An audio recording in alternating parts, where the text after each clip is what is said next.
Good afternoon. Good afternoon. Hello, everyone. I'm Chris Lottish. I'm the Dean of our College of Health and Human Sciences at Purdue University, and I'm here today because I currently serve as the chair of the Board on Human Sciences. And on behalf of the board, I'd like to welcome all of you to our conference today.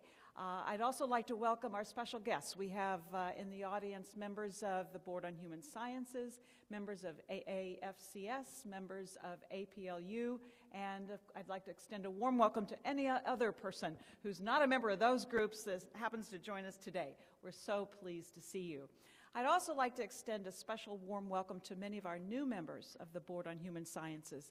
I think we had an opportunity to meet many of you at lunch, but again, if there are other new members out there that we have not met yet, we want you to know how welcome you are and how pleased we are to see you here today.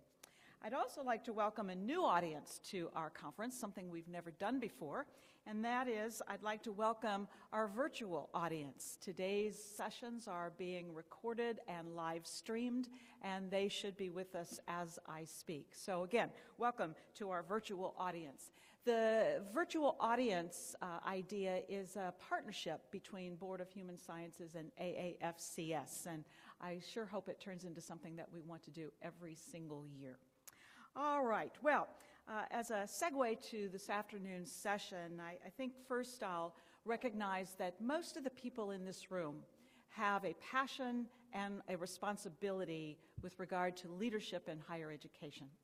And as someone myself who has been in that role for probably 30, 33 years, it's a little bit of a cliche, but I think it's true. I don't think I've ever seen the pace of change in higher education. And did I just say that? Change in higher education. But I don't think I've ever seen the pace of change so rapid as it is now. In my own home state of Indiana, and I think this is probably true for many of you, one of the greatest changes that I am seeing is an enormous expectation that all of us work very hard to be able to demonstrate the value of what we do. And by value, I mean the value of a college education and the value of our individual programs within our colleges. And so one of the challenges that I'm facing, and I'm sure that you share that with me, is how do you do that? How do you demonstrate value? And so I think about that, and I think about the theme of our conference today, the human sciences and economic driver in the 21st century. How cogent that is, a conference that prompts us to think about ways that we do things differently, ways that we market ourselves differently, we form different partnerships, and quite frankly, ways in which we measure what we do differently to help demonstrate that value. So I think our very first speaker this afternoon will speak right to that topic, and I'm very pleased to be able to introduce the person who will introduce him. And so with that, I would like to introduce to you Pam White. Pam is the Dean of the College of Human Sciences at Iowa State University, and she is also the former or the past chair of our Board on Human Sciences. Pam, welcome. Well, thanks very much, Chris, for that introduction. And maybe just to piggyback a little on what Chris was saying, the importance of what it is that human sciences colleges contribute to economic vitality within our institutions, within our communities, within our states, and across the United States, just that conversation has become increasingly more important over the past few years. And as conference planning by the Board of Directors for the Board on Human Sciences was progressing, we were recognizing that this would be an extremely important topic to bring up at one of our meetings so that we could bring that conversation to the table and learn from each other what are some of the indicators that we can use, what are some of the metrics, how do we go about looking at this, and how do we go about making certain that other people also can see the impacts that we are making for publicly and also economically. So in order to do that, we have called upon the services of an expert in this area who happens to also come from Iowa State University, and this is David Swenson. David is an associate scientist in economics at Iowa State University, and he has worked in this area as a community economics education and research specialist since 1989.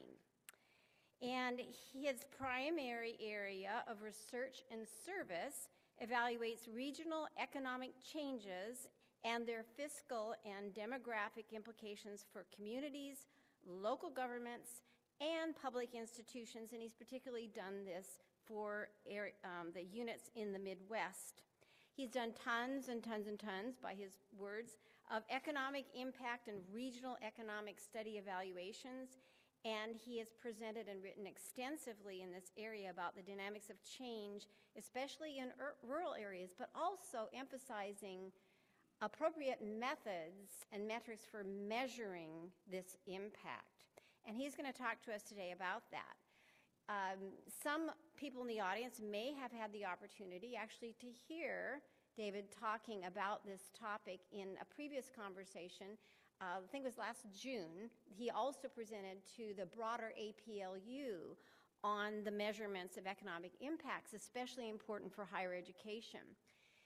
And what has happened, I think, through his studies and looking at higher education and figuring out ways that we can impact, he also has become somewhat of an expert, and perhaps a unique expert in this area, because there aren't that many folks who actually do this, particularly for audiences of higher education, which are quite complex in the way that they do those evaluations.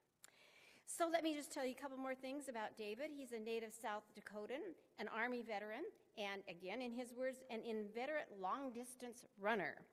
He has an MA degree in urban and regional planning from the University of Iowa, and an MA in political science from the University of South Dakota.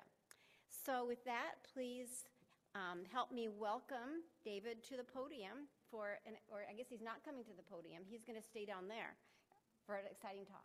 So, thank you. Thank you for the nice introduction. Thank you for inviting me. All of you in TV land, hello. It's been an interesting topic to develop over the years, and I'm very grateful to get the opportunity to tell you about this. Now, this will be my third symposium conversation with an APLU group, and the first time we did this, I was in cooperation with APLU and the Bureau of Economic Analysis, and we had a nice session, and we had some question and answer, and it was kind of contentious because the whole group really didn't want to hear what we had to say. And the last gentleman, the last person to offer up a question/comment told us that it was the most boring hour that he had spent in his life. And he was quite old, and I took that personally. The next time we did this was last May. Last May, we had a special workshop at APLU.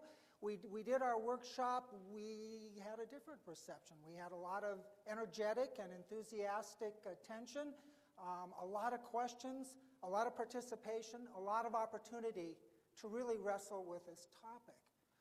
And now I have this opportunity, and we'll see how this works out. The sequence of this, I want you to think in terms of questions, because part of what I'm going to be talking about, perhaps some of you are going to say, wait, now, he's kind of chewing us out. What did I do wrong? And there's a problem here. And the problem is many of us have either done or paid for people to do this badly. And so what APLU wants us to stop doing is that. And if we can try to do it better, let's do that. What does it mean? Well, I'm going to try to give you enough information so that we can internalize some of this. Internalizing it means at least be able to understand what we're doing relative to what I'm describing, as well as maybe to ask critical questions about this entire process. Economic impact analysis. What are the remedies? Well, that's the part where I kind of come in a little bit more heavy than you probably would want, but I have some solutions. And some of the solutions are procedural. Do a better job of hiring and soliciting these types of studies. Stop being externally responsive and not internally consistent with regard to how you're doing this. And then how do we proceed down the road? How do we move forward? Now, I'm going to put up a slide here. I work as an economist, and that, if for you who can't see, it's people marching into hell. The sign says, the Eternal Economics Seminar. And the guy in the back says, oh man, it's even worse than I thought. This isn't going to be that. This isn't going to be that. So please, don't fret. No equations, but there will be numbers.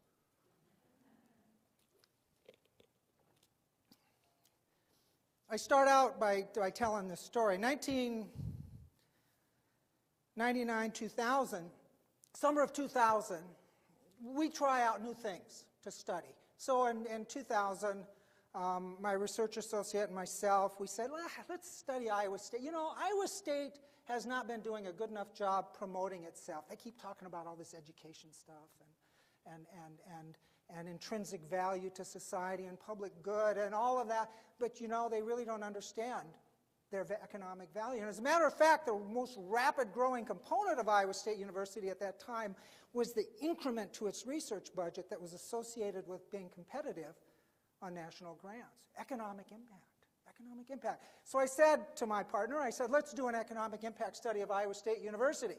And so we did that summer. I wrote it up. I also did an economic impact study of student life, student spending. That was a separate part of that too, is part A, part B. I proposed a part C that looked at all of the other activities that the university was directly involved with, attracting people to the university to go to our ball games, to go to our cultural events. Put it all together, 2 pieces with data, a third piece with a request perhaps for funding or attention, sent it up to my dean, sent it to my department chair, and I sent it to the president. I heard nothing, not a word. Nobody cared, not a breath. 6 years later, I get a call in August. Hey, you know that economic impact thing you did? Can you get one done by next week? That was from the president's office. No, I can't. It's harder than that. You don't just crank it out. It's a little bit harder than that. But they wanted it. By 2006, 2007, they needed their economic impact. So, we're going to move on forward. What are we reacting to? What was APL reacting to? Why was there any kind of controversy about this? In 2007, these people, Siegfried, Sanderson, and McHenry, the name up there, we usually call it the Siegfried story. He's a professor emeritus. Was he at Vanderbilt? Anyway, this thing came out, and it was brutal. It was brutal. It said the vast majority of the studies that we have been reading are awful. Are awful. They chastise the broader university community. People who are in charge of, like APLU, of programs and policies in support of universities' well-being, took notice and started to organize to try to remedy this. So APLU and AAU, and again, some of this is from that earlier presentation, but what they did was they wanted to educate their member schools about the problem. What is the nature of the problem? What are we doing wrong? Why are we doing it wrong? What are some of the issues? Convened a working panel of experts. Now, early on, what they convened was a relationship between the Bureau of Economic Analysis, part of the Department of Commerce, the people who do what are called the benchmark input-output accounts for the United States economy. They're the people you go to for the numbers. They know what they're doing. And they were working in a partnership with those folks to try to work through a process of doing this right. So that really began in 2010. I didn't come into this project until a little bit after that. And then their goal ultimately was to provide educational material and guidance. And again, what are some of the best practices? But also, not just best practices, but what not to do. What not to do is very important in this whole process. So, here's the problem. The first thing we're going to think about. These folks were blunt. Absolutely blunt in their evaluation. They reviewed dozens and dozens of studies. I've reviewed dozens and dozens of studies, and I concur that they were often using inappropriately compiled data, that they were manufacturing strange ratios, they were implying leverage and all other types of things, all in an effort to magnify economic impacts of university, to make us seem like we were that we were very important. That these are things that an economist would care about, though, that they weren't identifying the study area properly. They were using a word, economic impact, incredibly expansively, when what we were doing was educating our children. It's not an economic impact to take public funds and educate your children. It's an economic expectation. So we can measure this stuff, and what we use is the economic contribution. The impact is a smaller number. Impact is a different thing. It's but for the university, we wouldn't have had this kind of productivity in our current economy. So there's a relationship there. So we needed to figure out what were we doing to take care of native demand, my children, versus things that we were doing that were extra, that were bringing new money into our region. Other things, I already talked about some of these inappropriate ratios, but they were using inappropriate multipliers. They were pulling them off the shelf. They were getting them from organizations that don't even do this kind of work. These multipliers were neither reflective of the region or necessarily of the institution's actual purchasing patterns. I'm going to talk about what a multiplier is as I move down the road. Folks, it's an important thing. It's not something that somebody carries in their back pocket. It's not something that's transferable from one jurisdiction to the next, or one institution to the next, or one industry to the next. It's a very specific thing. A lot of effort in these studies was spent trying to quantify tangential economic impacts, knowledge spillovers. What's the economic impact of our knowledge spillovers? Folks, knowledge spills out of a university. How do we quantify that and capture it and say it's part of the university? Short answer is you don't. It's out. That's why they call it spillover. It's spilled out. We can't count it very well. But there are some things that we care about and we can identify and we can talk about and count, but is it part of the university's impact? Well, some of the places thought that they were. Others, again, we have these inappropriate ratios. I'm going to keep coming back to this inappropriate ratio. You all know about this thing. Somebody is using the word leverage. We are leveraging state funds. We are leveraging a certain amount of funds with our money. The one that I will pay attention to is called return on investment, a phrase that gets used quite sloppily, and I'll have a specific example with that. So this influential paper was what became basically the seeds of reform, and we're moving forward. Now, we've got a problem, because these studies are being demanded in a marketing sense. And it's been my experience in economic impact analysis at the university levels that we have 3 examples of internal response to this type of study. I get a call from the president's office and they say, do an economic impact study, and then they say, and I want you to find this and this and this. And so I say, thank you. No, I'm going to do an economic impact study. I'm going to present you with the results, and you and I are going to have a conversation about what you can and can't say about those results. But that's my involvement here. I'm here to help you. We have another type of regional scientist, somebody like me, who maybe was asked to do something like this, and then they just find the process between wrestling with the university's marketing and promotional needs versus what they do these things for, and they say, I just don't want to do this anymore. I'm going to go back to doing what I used to do. This is no fun.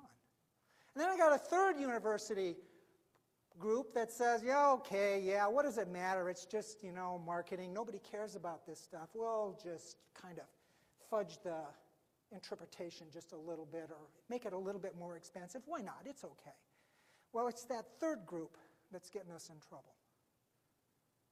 And some of those people in that third group are people who wrote some of the books on input-output analysis. And so we've got this problem. Okay, let's move on. We had this session in May.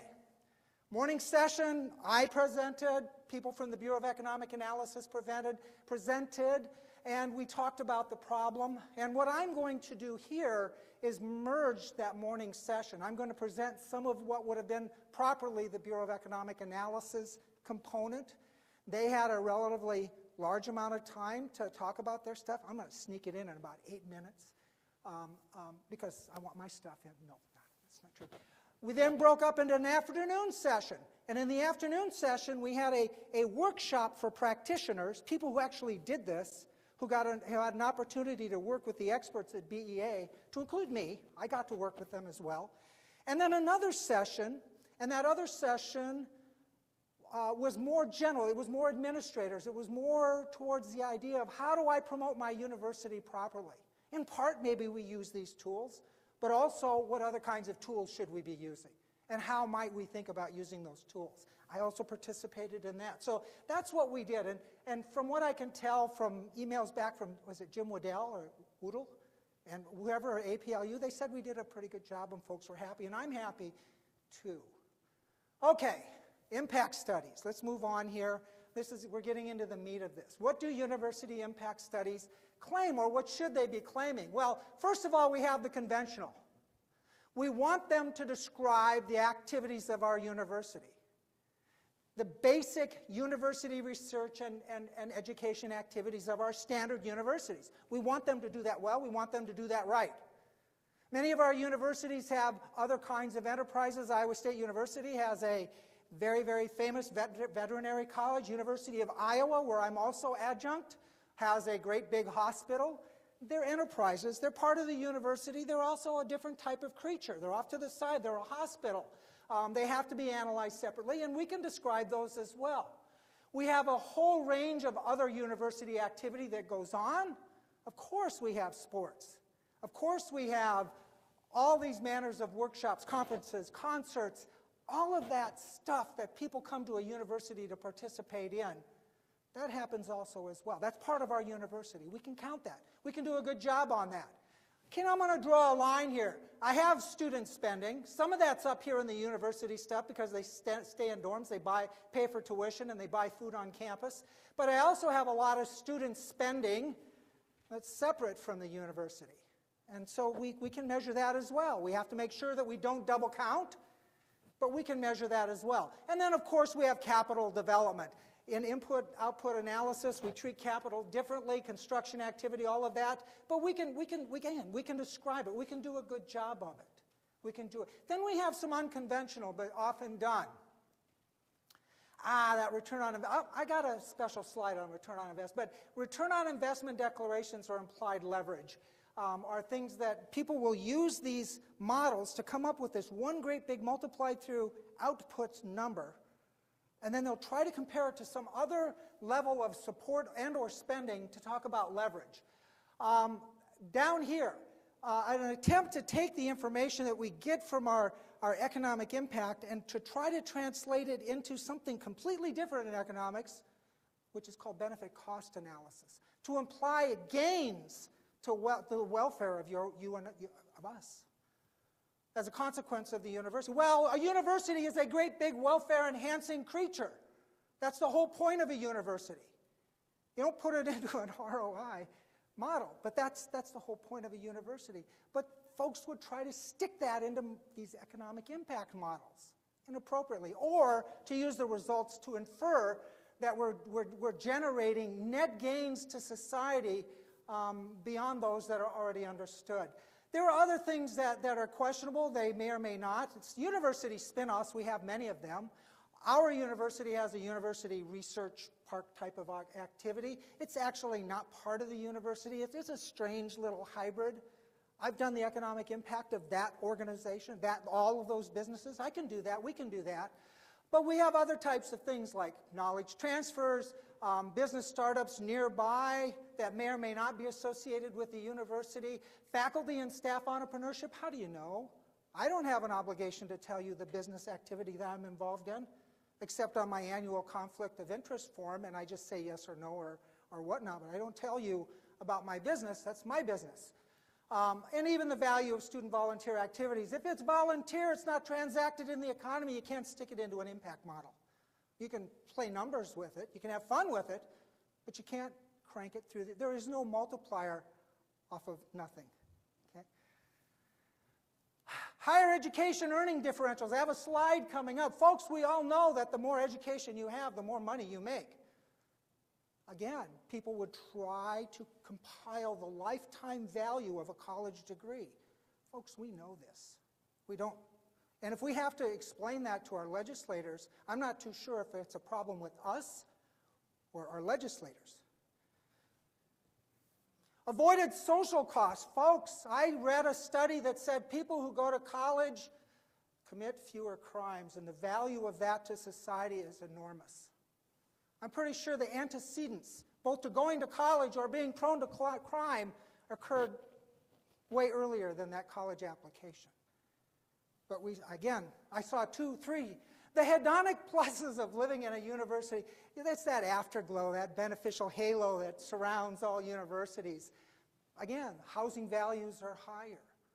Other types of things I've seen people try, and so much more. I always pull this up. I've seen several universities try to calculate the lifetime value of a degree from their institution as compared to some other type of system. Folks, this comes out annually from the Bureau of Labor Statistics. It tells you what's the average weekly earnings in the United States of different levels of education and the probability, at least in 2012, of being unemployed. It's pretty straightforward there. You didn't need a model to analyze that. The numbers are right there. Of course, we can do a return on investment to you or me or my children getting an advanced degree. We can do that. That's one of those legitimate return on investment types of things. I'll talk about that in a second. But to pretend as if we're quantifying, which is what has already been quantified very well, is really ridiculous. Again, things like this are included in the University Economic Impact Declarations. We know that when you get a bachelor's degree, you make more money than folks who don't. By the way, PhDs, that's less. Higher, just so you know. Those professional degrees are doing better. Return on investment. I have to talk about this. How many people have seen Princess Bride? Oh, come on. You keep using that word, said Inigo Montoya.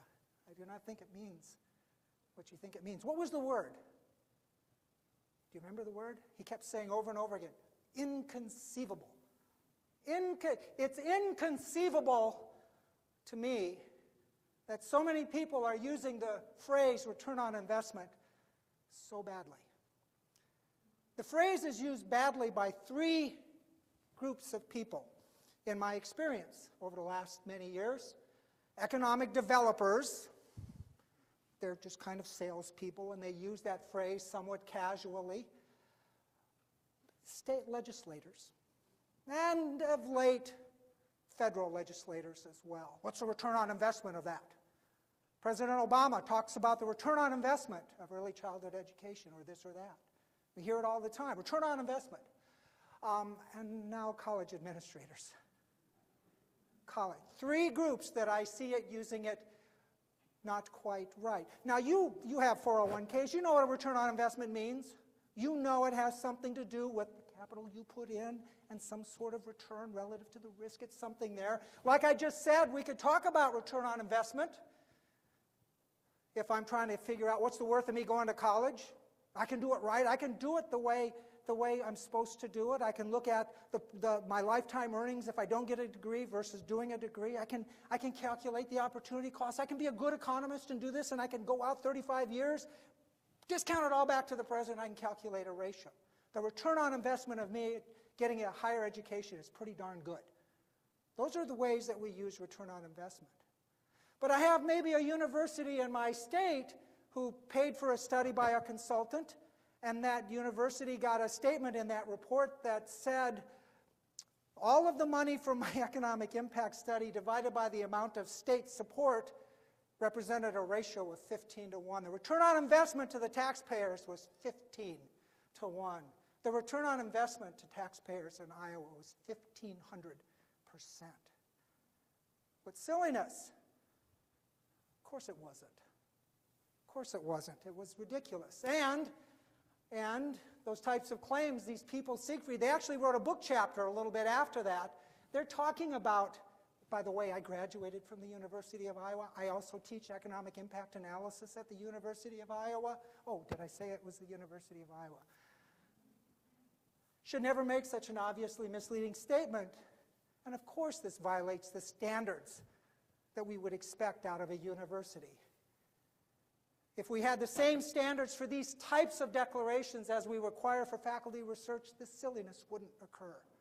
But for some reason or other, economic impact has been allowed to be a little bit sloppy, a little bit fast and loose with the facts. Again, that's what these folks were dealing with. Number two, what are economic impact studies? Well, economic impact studies are basically done in one of two ways. Historically, many people may have used a set of multipliers that are produced by the Bureau of Economic Assistance, BEA, Bureau of Economic Analysis, and these are based on national values, and then they could tailor these multipliers to either the state or the region that you're studying. So if you're a metropolitan area in Ohio, they would put together that metropolitan area's unique sets of multipliers for that region based on its economy.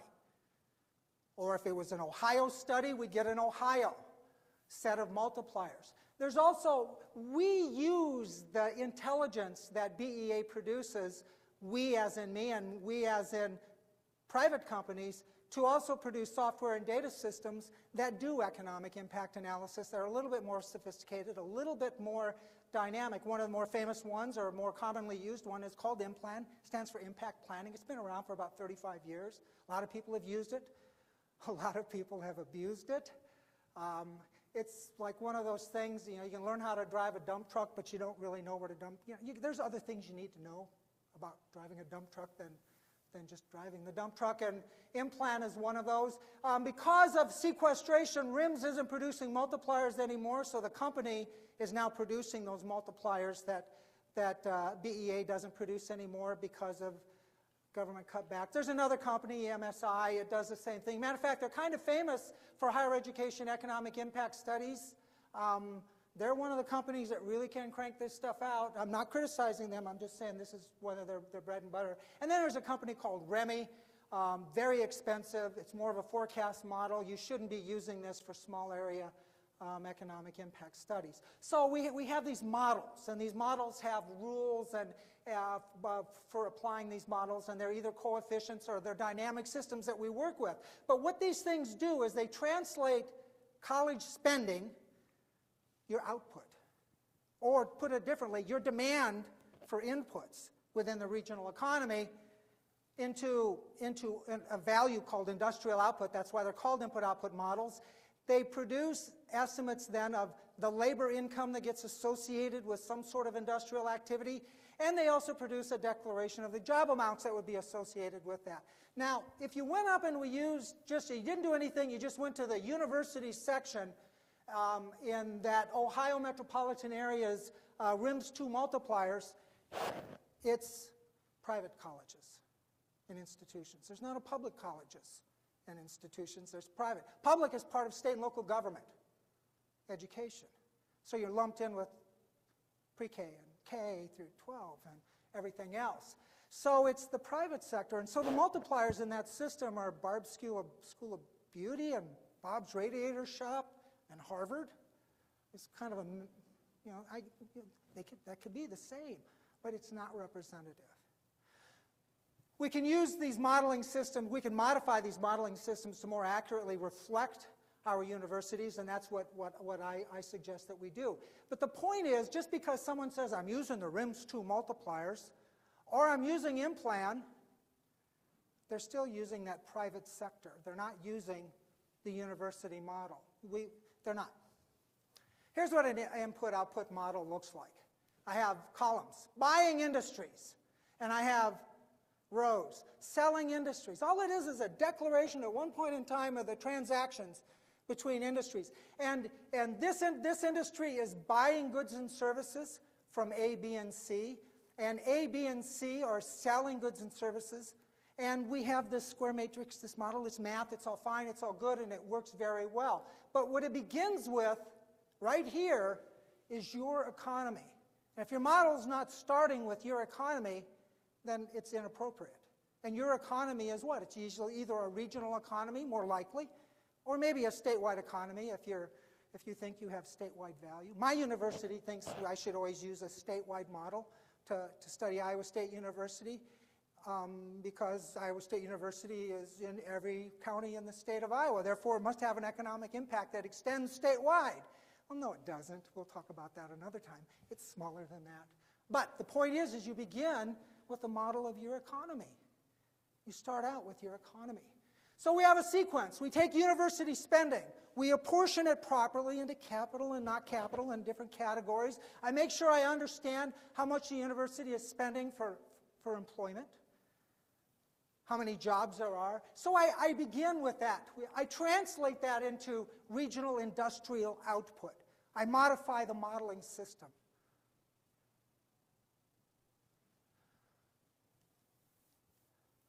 We multiply that times a set of multipliers. Either it's part of the mathematics of the modeling process that I do, or I'm using these multipliers from the BEA, and I get my total regional estimated economic effects. Not impacts, economic contributions. A phrase that's used lately is economic footprint, 9.5 triple E. Whatever. What we start out with, what's the worth of what we're doing and how is it linked to the rest of the regional economy? We haven't declared what the economic impact is yet. We don't know that yet.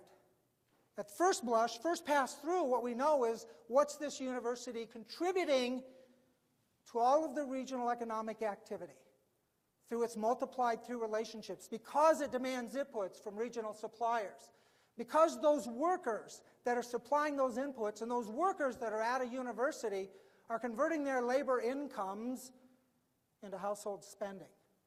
And it multiplies through. Type 1, we have the supply relationship. Type 2, we have that extra spending from household spending. So we know that initial economic effect or economic footprint, and what we want to get a handle of is, where's that economic impact? Well, the economic impact is this part, net new productivity regionally beyond what would have been expected. Well, I'm educating my children at a state college. That was expected. What's extra? Obviously, we know all of these things where we educate our students. We provide a range of services to communities or organizations like Extension or any other kind of public service that we are expected to do. We are part of the recreational and cultural foundation of our region, if not our state. And I'm not just talking Ohio State football here. I'm talking about stuff that also matters in other areas. That's expected. And some state-specific R&D. I'm an ag state. A lot of the ag research that goes on in Iowa focuses on hogs and corn and cattle and soybeans. We expect that. We expect that. Economic impacts, though, this export sales. Think of it as an export sale. I'm selling and I'm exporting education services to a student from China or New York, or in my case, Ohio, or Illinois. We attract a lot of people from suburban Chicago. They think they're sending their children to Iowa State University because it's Iowa State University. Anyway, so out-of-state students, nationally competitive research centers. Your success at acquiring money from the federal government or from other competitively bid institutional support. All of that is economic impact, and it multiplies through. It's productivity in excess of what the region would have expected. That's the economic impact. So we have the contribution, and then a slice of that is economic impact. It's new productivity. And then extra regional, cultural, recreational, or activity draws. We can get into that, but that's, University of Texas, University of Iowa, Iowa State University, people that come in who may have been indifferent to visit the state, but for certain opportunities, I don't, I could say the football or the basketball. The basketball team is pretty good, but we'll see that. Okay, so here I have. Let's just look at some multipliers here.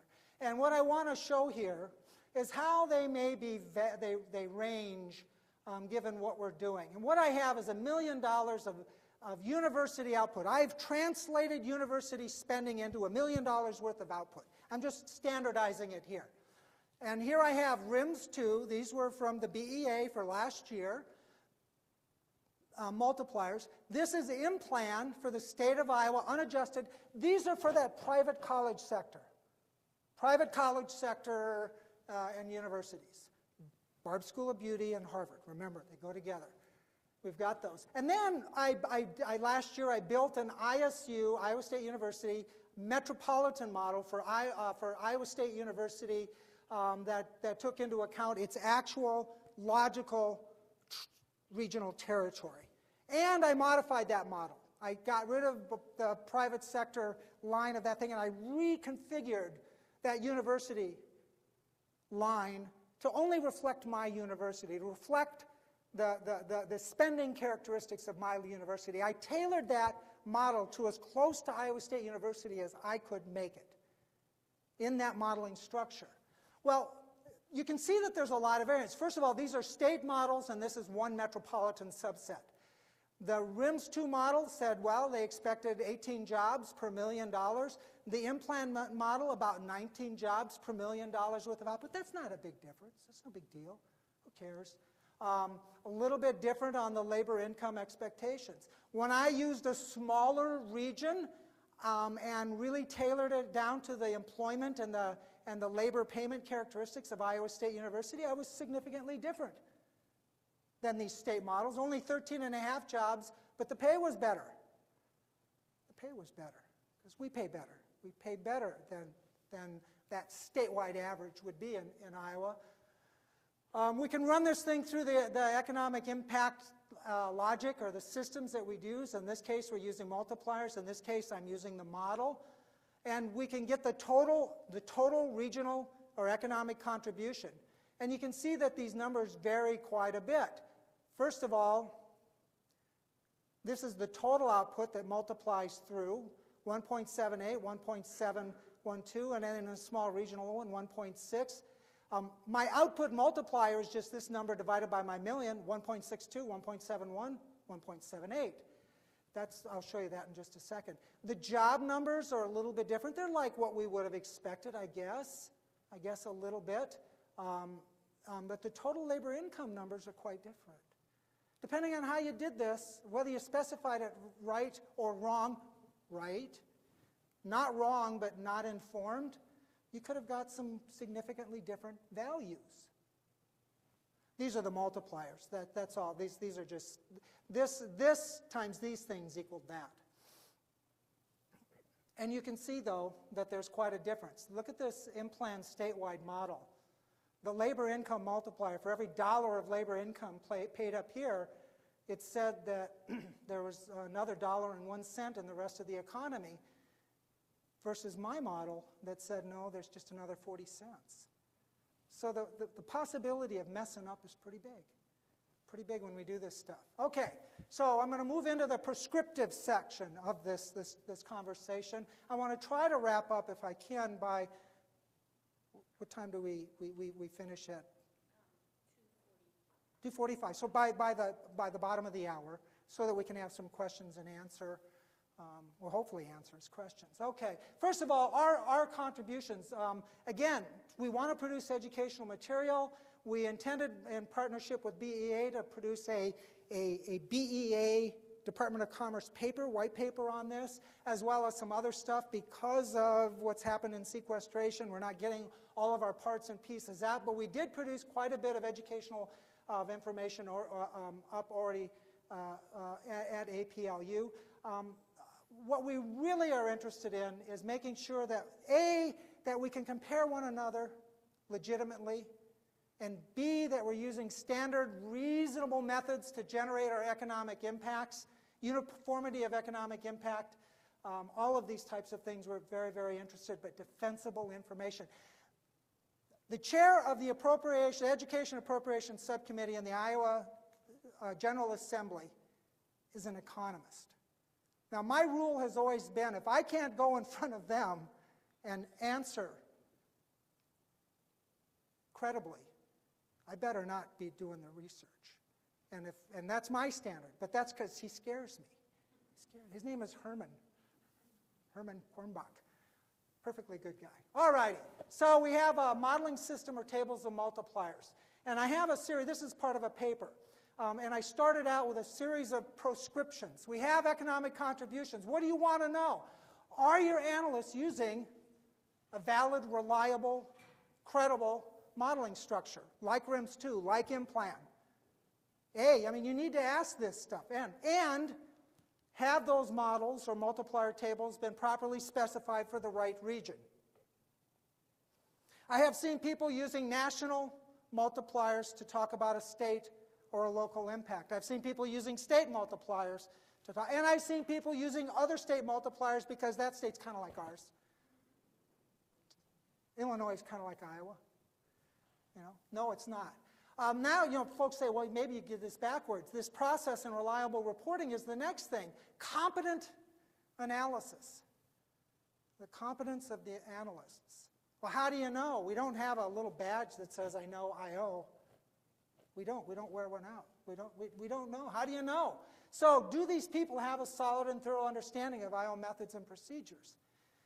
The short answer is you don't know unless you look up and see whether they have a track record of doing this kind of research. I don't publish in academic journals. I publish, it's all applied work. You wouldn't find me in the journals, but if you Googled my name and said economic impact, you'll find tons of stuff that I've done. Now, you may not like what I've done, but it's stuff that I've done. I seem to know what I'm doing. Can they adequately explain, and this is that Herman thing, defend your findings in public to policymakers with the kind of confidence and authority that universities expect from their scholars? That's a big one as far as I'm concerned. Can you convey both authority and integrity in your findings? Total economic contributions and total economic impacts. I've talked about that already. Is that what you're doing? Are you calling everything an economic impact? Well, no, it's not. No, it's not. We could have, this public dollar, it is so valuable. It can be used for so many things that are worthwhile. It can be, and it gets an economic contribution, whether we spend it on prisons or pre-K, whether we spend it on mental health care, whether we spend it on all kinds of things. It has value to a regional economy. So we need to really talk about what we're measuring. Are we generally contributing to the overall economy? Yes, indeed, that's expected. But do we have some unique economic impacts because of something special about our university? We are attractive to students from other states and other countries. We are competitive in being able to generate research funds and sponsored programming. We are special because we've landed a federal center. That's economic impact. So we need to be able to distinguish that but for the presence of the university, but for our scholarship, but for our energy, these things wouldn't have existed. So this is an important part. I have a piece down here. I want to talk about this. Visitors to the university. Universities attract a wide range of people to come, but we can't study it very well. Visitors come for conferences. Visitors come to visit their children. Visitors come to go to tailgates at the football. We can't study them well. The reason we can't study them well is because we have to survey them over the course of a year to have statistically reliable data to infer what's their spending patterns. You don't just go out and do a convenience sample on homecoming weekend and say this is the visitor impact of folks who come to enjoy fine arts. All of the wide-ranging things that people come, but that's what people do, and it's garbage. It's no good. It's not defensible, it's not generalizable, and it's not appropriate. The extra university spending can constitute a sizable component of the university. We have to pay attention to our student spending. Some of it is spent on campus, some of it is off campus, so we have to estimate that properly. We have to use reliable ways. If you tried to survey your students and ask them how did they spend their money over the course of a school year, how many of you think you'd get good, reliable results from your students? No, you'd get garbage. It would be terrible, unless you maybe incentivize them to fill out the form. And they would still be garbage. It wouldn't be good. So what do we do? Well, darn if the government doesn't do a continuous survey of the population, the current expenditure survey, and it tells us about households under 25. And would I expect most of my college students to behave like most households under 25 and the kinds of things they bought? I would. We have good data. We can figure out how to do that. And so we need statistically reliable methods for estimating the value of student as well as non-student visitorship. That's a problem. We also have to make sure we don't double count. We just have to make sure that we don't double count. Different university functions. I recently got caught up with, they wanted me to pull out the subset of the university's economic impact that was associated with research. And we could kind of figure out how much money was /research. But we kind of couldn't do a good job of that either. It wasn't as easy as people thought it would be.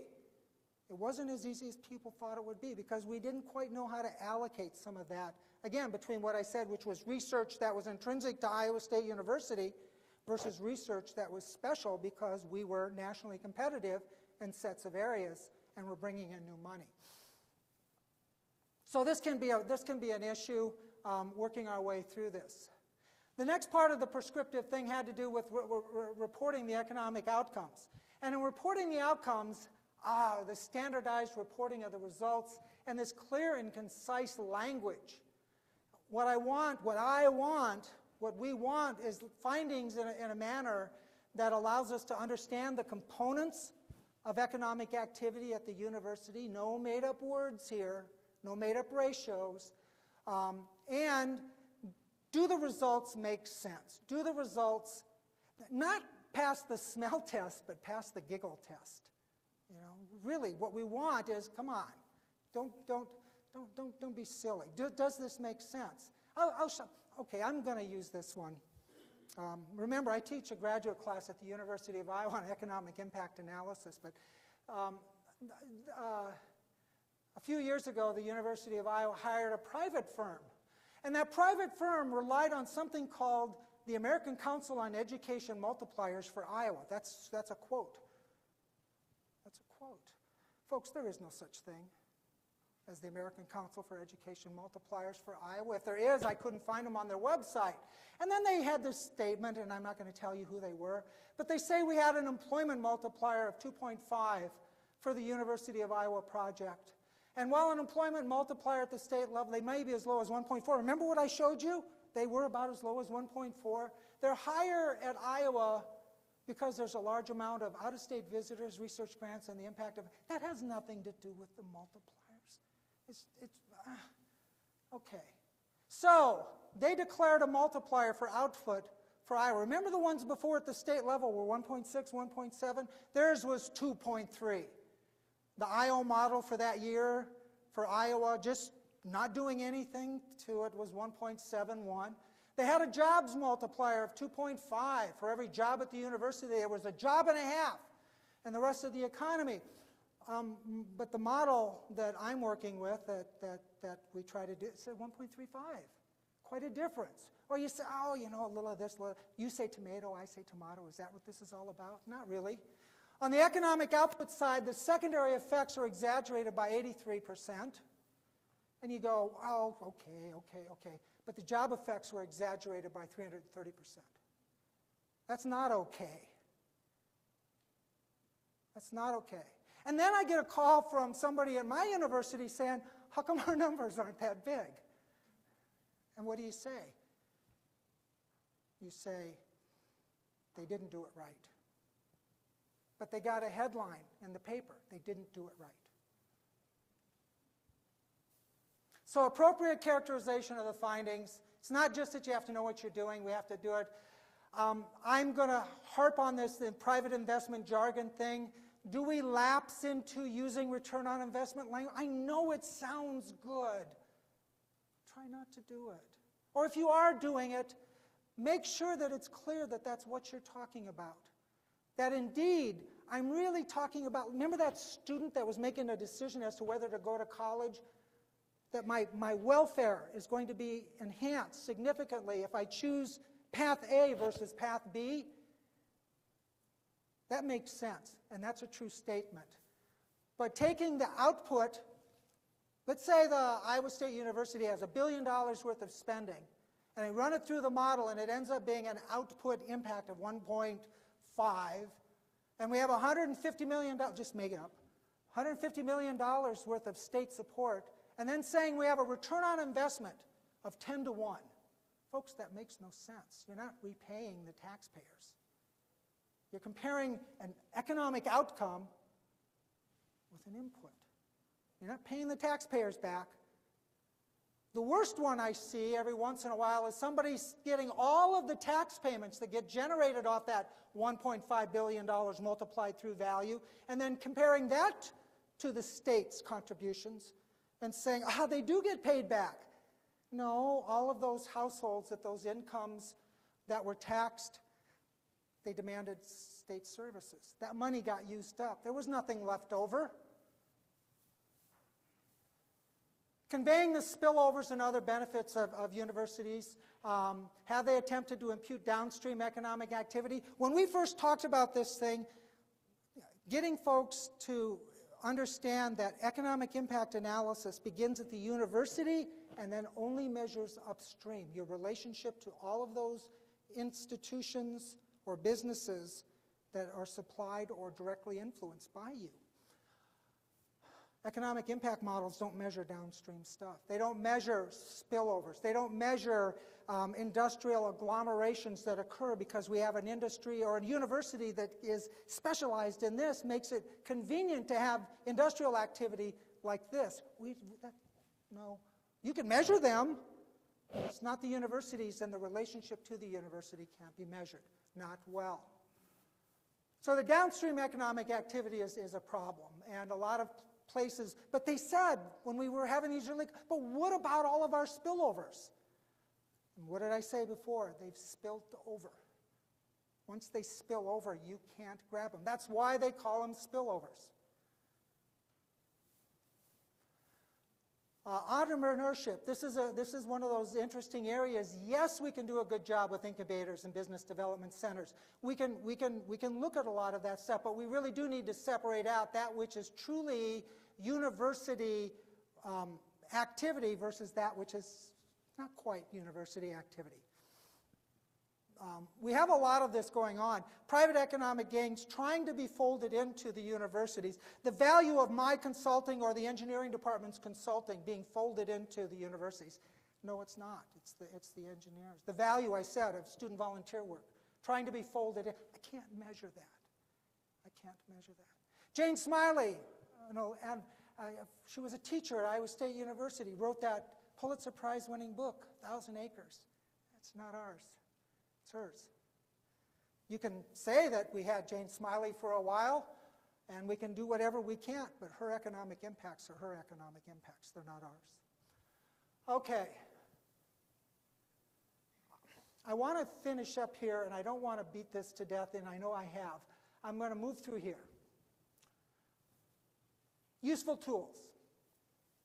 There's a role for input-output models. There's also a role for much more use of scientifically valid surveys and published research. I don't mean go out and do surveys. I mean use good survey and good published research to validate what you're doing. If you want to document the value of early childhood education and your role in producing educational inputs that support early childhood education, man, there's some good stuff out there. Use it. Don't use an impact model. That's dumb. You can do benefit cost analysis, but it's hard, it makes me cranky, and most people don't understand it. So don't do it unless you really need it. Tell your stories in a different way. We do think about things about efficiency. That's an administrator's issue. Am I efficient? That's the kind of stuff we look at. But effectiveness, how well are you doing what you're supposed to be doing? How well are you producing the kinds of output that you're supposed to be producing? The output isn't in dollar signs. The output is in human beings being able to do certain things or conducting a certain kind of research. Tell your story better with case studies and qualitative evaluations. Spend less time pandering to legislators for their demand for your job worth and more time on educating legislators as to what universities our worth. She started out by asking, what's our public value? What's our worth? You're not going to find it in an input-output study. You're just not going to find it there. I'm going to move through here. I don't want to do this stuff. I'm just going to finish because I think I need to leave room for questions. The work that we were doing was motivated, at least in my part, was this. When measuring public universities and their contributions to regional economies, either do it right or don't do it. The best university study I've read didn't have any economic impact numbers in it. It had everything else. It didn't have economic impact numbers. But universities are houses of high standards, and their use of economic impact studies over the last decade at least brings that statement into question in many regards. And I don't want economic impacts to be an exception to that rule. So, folks, if you want a copy of this thing, you can write me here and I'll send it to you. I'd be happy to. But I needed to make room for some questions, so I went through those last slides. They were just in case I got to be a motor mouth and got way ahead, and obviously I didn't. I was a motor mouth, but I didn't get way ahead. We have time for questions, and so please, do you have questions? Are we going to use microphone? I'm sorry. He's up first. Hi, that was a great job. I'm Steve Jorgensen from the University of Missouri, College of Human and Environmental Sciences. Do you have any examples of one or two that did it right? Do we have any models out there that could be emulated either as a college or as a university? He asks whether we had models out there of places that do it right. Well, I'll tell you, some of the best people at doing this are at the University of Missouri. Tom Johnson is one of the best input-output modelers there is. Judy Stallman also, they know how to do this kind of stuff. These people are smart. University of Nevada at Reno, how can I not remember his name? But anyway, the studies that I'm going to grade as being the best are the minimalist studies that study the university. His name is Jim Harris. They measured the university appropriately, they modified the model, and they just left it at the university. What's my university worth? They didn't start adding the cherries and the whipped cream and all of the other clouds and ephemera. Those are the ones that are good. The several that I reviewed, I put out a call. I put out a call a few years ago, a trawl, to see, I said, everybody send me your worst study you've ever seen and the best study you've ever seen. And the ratio was 9 to 1. So, and that's it. Sir. Dave, thank you. I'm Roger Rennekamp at Oregon State University, and your closing remarks reminded me of a statement that somebody once told me that said, it's important to count the things that can be counted, but just because it can't be counted doesn't mean it doesn't count. I agree. Okay? And I thought that was a really powerful way. Sometimes we try to put things in economic terms that there's no logical way we should ever do that. But, okay, the question becomes, I think, as we think about economic impacts, and if we are pushed to those, as we think about land-grant universities and flagship universities, and we collect dollars from all of our taxpayers in all of our 99 counties or our 36 counties, and we do, this economic impact, and we restrict the impacts, to a small geographic area that surrounds Corvallis or Iowa City or Ames or whatever it might be. Take us that next step to figure out how, in fact, do we communicate economic value if we are pushed to it for our outreach and engagement programs and, what we say we're doing for the state, the nation, and the world. And that's a great question, and that's my presentation next Tuesday at Extension, was how to determine public value. And the issue with determining public value, is it's not going to show up. The productivity that I'm able to add to agriculture or mining or alternative energy or who knows what, or winemaking, whatever you're trying to do out there, for crying out loud, those kinds of increments to gain. Well, how do we measure those? Well, we segment out, how do we make the market more efficient? That fits into that benefit cost stuff. That's kind of hard, but that fits into that benefit cost stuff, and if you have good economists, they can do that. They can describe it. But it's better to just talk about it not try to quantify it. Talk about it. What's the difference, the before and after? What are they able to do now that they weren't able to do before? We can say that there's welfare gains associated with that, but that's not enough, because what does the state of Oregon get out of that? What's that indirect benefit to the state of Oregon? And notice I said Oregon, not Oregon. Oregon, what do they get? And the answer is, well, it's danged hard to figure out. What are the advantages to the state of Iowa because I increased productivity in corn production right now? Let's do it a different way. What are the advantages, indirect advantages to the state of Iowa if we work on integrated pest management or better land management because we reduce runoff, or we change some of the dynamics and some of the flow of the externalities off of farming? How do we communicate those benefits to Iowans? One of the things I know in Iowa, city of Des Moines has these elevated nitrate levels every spring when the runoff starts, and high nitrates, bad for babies and pregnant women, and makes them blue, and it's not good. Well, if you start talking about a relationship between that reducing that negative outcome, because we're doing this at Iowa State University, that's worth way more than some notion of jobs created, in my opinion. Yeah. And like what a lot of people talk about here, nutrition, education, parenting, all those Yeah. things that, All of those that things. it makes a whole lot more sense. Yeah, every just to single talk one of about it, those, sounds but that's like. exactly right, and that was just one. Yes, sir. Well, under that same model, in our engagement programs, we typically try to change behavior. And there's research out there that shows that if you increase consumption of fruits and vegetables, or if you do this, or there's some healthcare costs that are reduced. But I give you an example of something. I'm at Oklahoma State University. I'm Jorge Atiles. And our university has made very calculated efforts towards wellness of its employees. And that has resulted in actual reductions in premiums for our healthcare.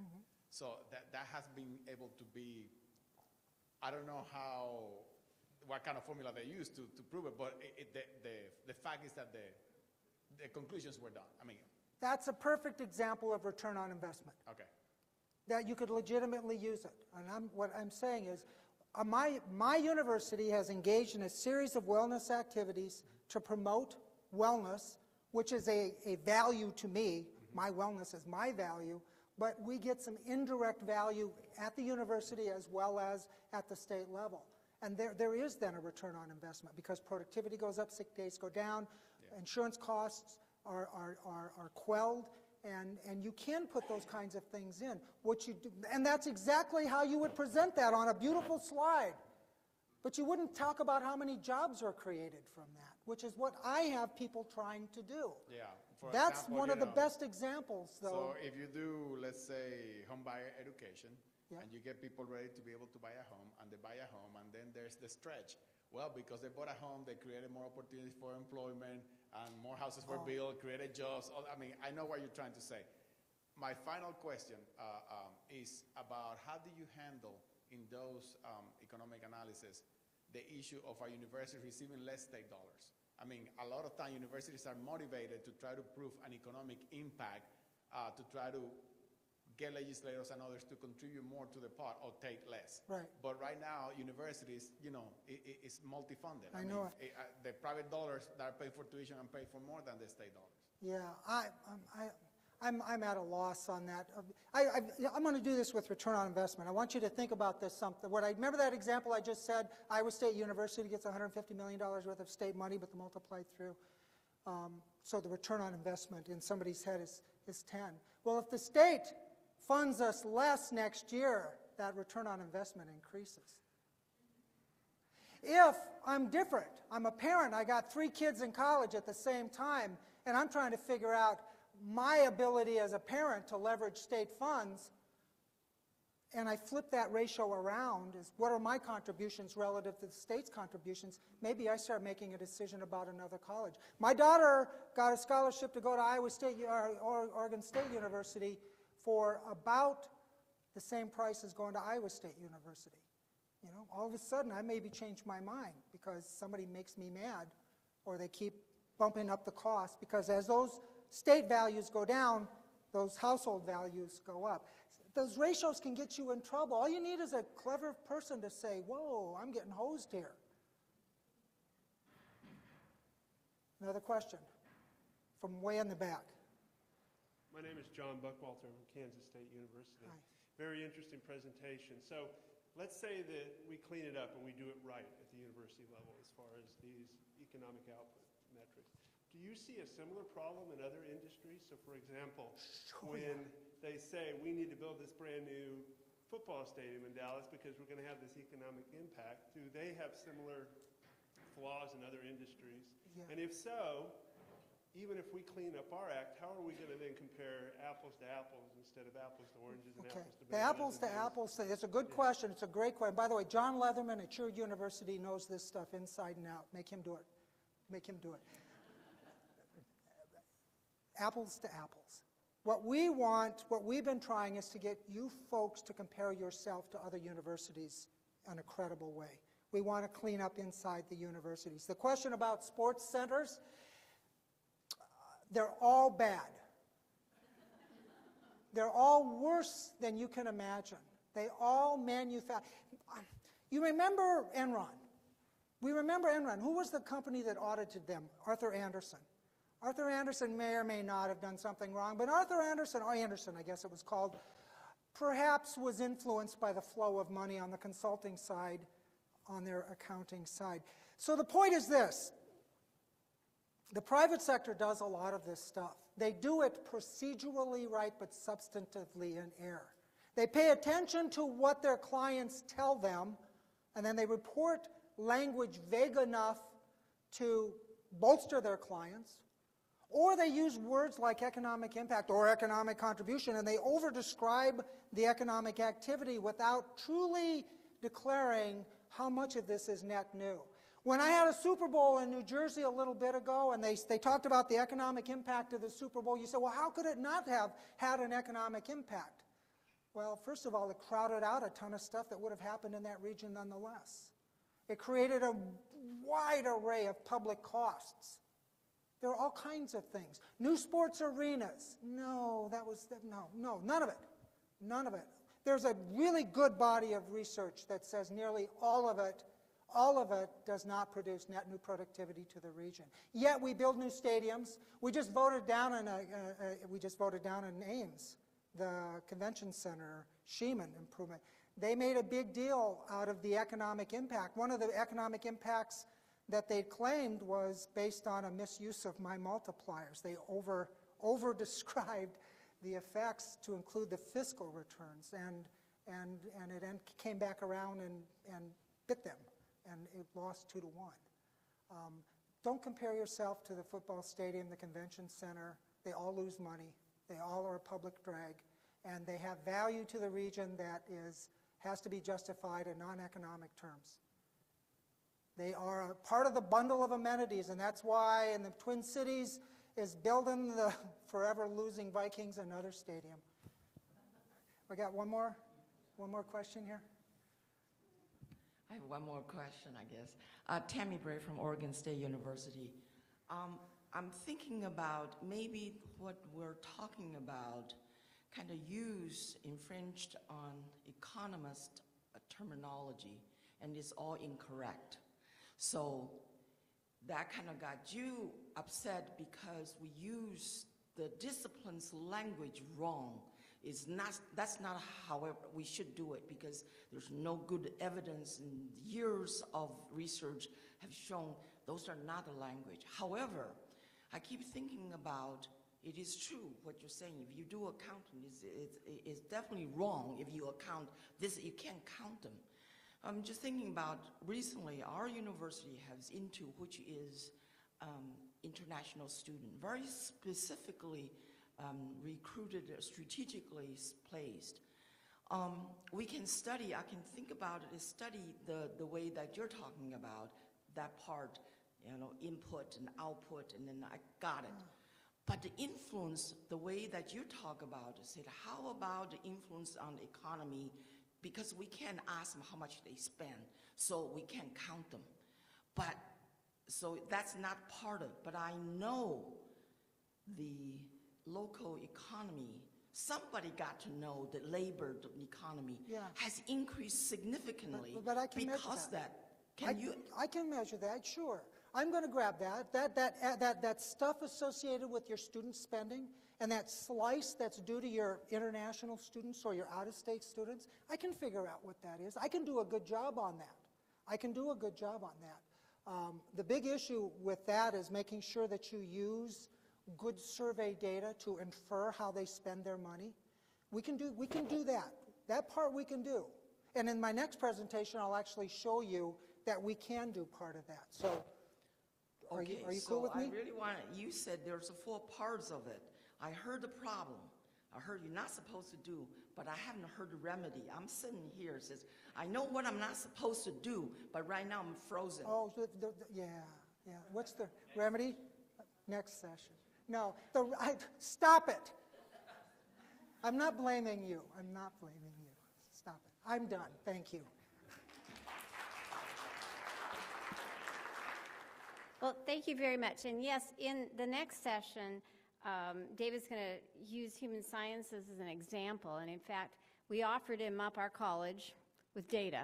And so he's going to provide some specific examples. And then what I'll do is follow up and say what we're going to do as a college to provide a larger picture. So that's still to come. So anyway, I guess we have 30 minutes on our break schedule. So use that time to network, maybe think of additional questions. I'm sure you can grab David if you'd like to as well, and then we'll reconvene here at 3:15. So take a nice break.